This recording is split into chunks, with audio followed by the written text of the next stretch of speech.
Here now to react is New York Republican Congresswoman Claudia Tenney. She's a member of the Small Business Committee, and Buddy Foy, Jr., owner of a restaurant in New York State. Both of you, thanks for joining me. All right, Claudia, listen. So first of all, Claudia and I served on financial services together in her first tenure in Congress. So to you, Claudia, what is going on in New York City? We are, well over a year into this pandemic, and we're back to mandates again. What is happening in this state and in New York City? Well, we have the authoritarians in charge. Just when we think we're about ready to get rid of Mayor de Blasio, we got rid of Cuomo, and now we have Kathy Cuomo, who is what I call our new governor, Kathy Hochul. She's almost worse than Cuomo. She's like Cuomo without the groping, and she loves this quest and this assertion of power.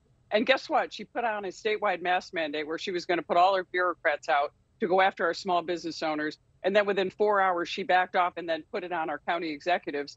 And a number of them stood up and said, we're not going to comply. We're not going to put this burden on our small businesses. Thank goodness I'm a small business owner in upstate New York, and they're struggling and suffering through this pandemic. The one group that cannot really withstand any more of these lockdowns, mandates, and authoritarianism is our small business community. Oh, yeah, it's great. Listen, it's great that we have some county executives standing up and pushing back and saying, listen, you can put your rule in place, but we are not going to enforce it.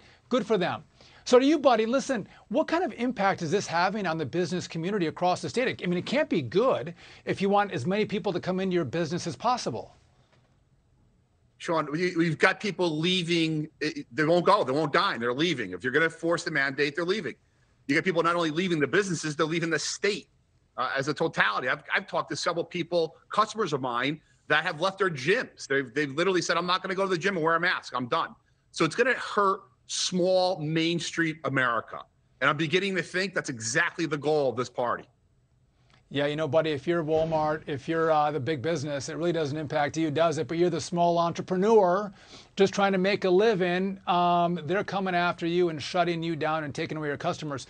Here's what I'm concerned about, or what I'm hopeful for, Claudia, is there is some kind of political fallout. However, I would imagine that the governor and the mayor have both poll tested this and would say, listen, we think that New York is with us on these mandates. What is it? Is there political fallout and they could lose and Republicans could win?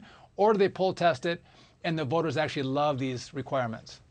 I don't think the voters like these requirements. And I think a lot of small businesses, which make up most of our communities, as Buddy just pointed out, I mean, look at almost 70 or 80% of my district employs most of the employees. The small businesses employ most of the employees in our region and upstate, and particularly hard on New York City when they have so many other restrictions. But I don't think they're really poll testing. I think Kathy Hochul loves the power.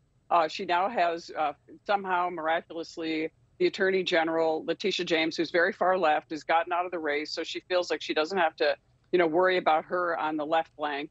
Now she's going to face, I think she's going to face some real problems going into the general election. So I don't know why she would do this. It's very unpopular in my area. And remember, they all said, oh, you get vaccinated. And this is a woman who wears a necklace that says vax.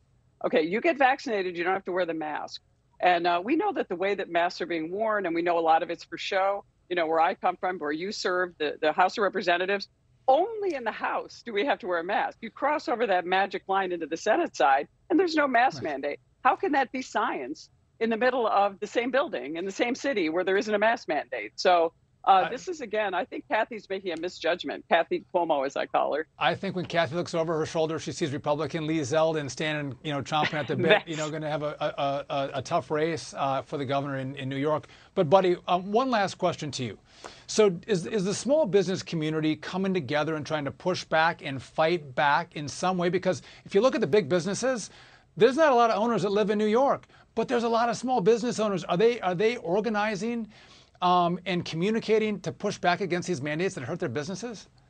I mean, we're communicating with each other, but nobody's organizing publicly.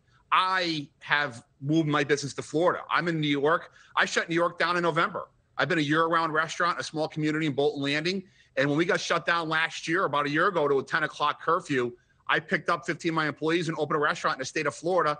And in that time period, I've got 2 restaurants in Florida. So while my New York peers are being shut down, I'm expanding my business in a business-friendly state, the Freedom State of Florida. We opened in Anna Maria Island on December 19th. I'll be opening in Sarasota around February 14th, February 15th. That's 2 restaurants in 14 months versus my restaurant in Lake George operating on a very limited schedule and shutting down for the winter months because, frankly, we saw this coming. It came last year in New York. Unfortunately, as far as Representative Tendy's working, she's got a lot against her in New York, and she's right. Yeah, a large percentage of our businesses are small businesses, if not 80, 99% of them. Yeah, you know what? A lot of business thrives in the land of freedom called Florida. Both of you, Congressman Tenney and Buddy, thank you for joining me tonight. I appreciate it.